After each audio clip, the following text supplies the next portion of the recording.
All right, guys, what's going on? Welcome in. So we got some breaking Jets news that just came out like 2 minutes ago here from Tom Pelissero of the NFL Network. He's reporting that the New York Jets and veteran running back Dalvin Cook are mutually parting ways.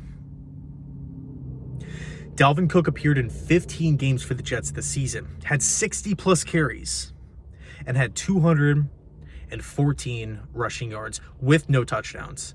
This is coming after an offseason where Joe Douglas gave Dalvin Cook the highest paid or the biggest contract a running back got in the entire offseason. It was Dalvin Cook.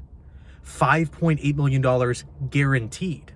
Right now, grand scheme of things, right, macro perspective, is it a ton of money? No, the Jets are only out 5.8 mil. And, they're not locked into some sort of weird 5-year contract or anything like that. But, I mean, man, at the time, Jets fans were calling it like, okay, sweet. Dalvin Cook's going to help the team. He's a veteran running back. He has a, long track record of success with Minnesota. He's won a bunch of games. But what's going on with the offensive line? We have multiple young backs at the time. Breece Hall, Michael Carter, Izzy Abadakanda. Why are we investing so much cash into Dalvin Cook? Yeah, he's going to help, but man, this is a big roll of the dice from Joe Douglas here, a veteran running back on the decline. It's not shocking that running backs, they fall off a cliff. And I like Dalvin, right? Watched him back at Florida State. Watched him, throughout his Vikings career. Totally explosive, such a fun player to watch, just a bell cow. But with the Jets, it just didn't work out. Now, was it all on Dalvin Cook? No. The offensive line did not help. Nathaniel Hackett did not help. Rodgers going down did not help. But at the end of the day, this is just another miscalculation, another poor acquisition from Joe Douglas. Another one here. Think about all of the disappointments that we've seen, and it just makes you nauseous. I mean, it really does. Allen Lazard, Mecole Hardman, Randall Cobb, CJ Uzomah, Laken Tomlinson. Carl Lawson's a healthy scratch these days. And Douglas is restructuring all these contracts. What do the Jets have to pay $20 million next season to guys that aren't even expected to be here? I mean, this is like getting ridiculous. Now, look, there's one more game of the season. We all know Dalvin Cook disappointed and, wasn't really all that this year. Again, it wasn't all his fault.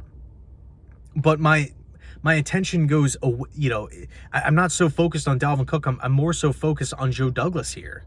And by the way, think about how many weird departures that the Jets have had this season. You might have one or two in a normal year, but think about how many just strange, out of the ordinary moves coming out of the left field. How many of these happened to the Jets? We had Corey Davis randomly retire out of left field. Did the Jets replace him? No. We had the Jets sign Mecole Hardman and then trade him a few months later, and he's not even getting on the field. So just like a complete whiff there. We went out and released Michael Carter, a young player on a rookie contract, not getting paid a lot, who was loved in the locker room. Fans loved him.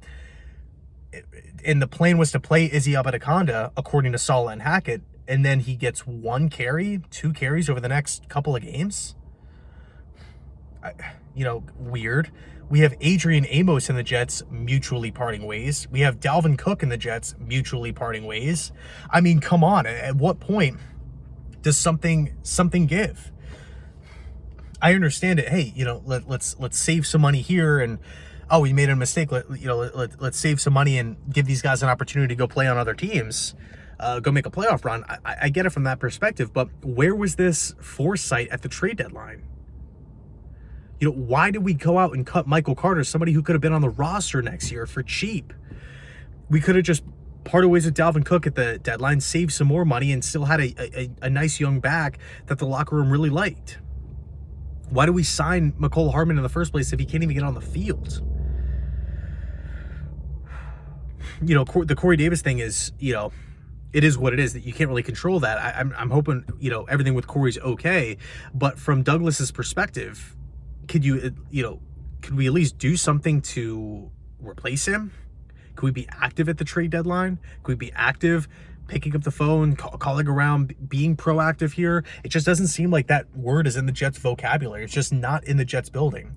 Plan Bs, right? Insurance policies, things that could go wrong. It's just not talked about. And I just don't get it. I don't understand it. So again, Amos, Michael Carter, Corey Davis, McCole Hardman, now Dalvin Cook, all gone. All departures. So let me know your thoughts down below in the comment section. Thanks so much for watching. I appreciate it. Happy New Year. And as always, go Jets.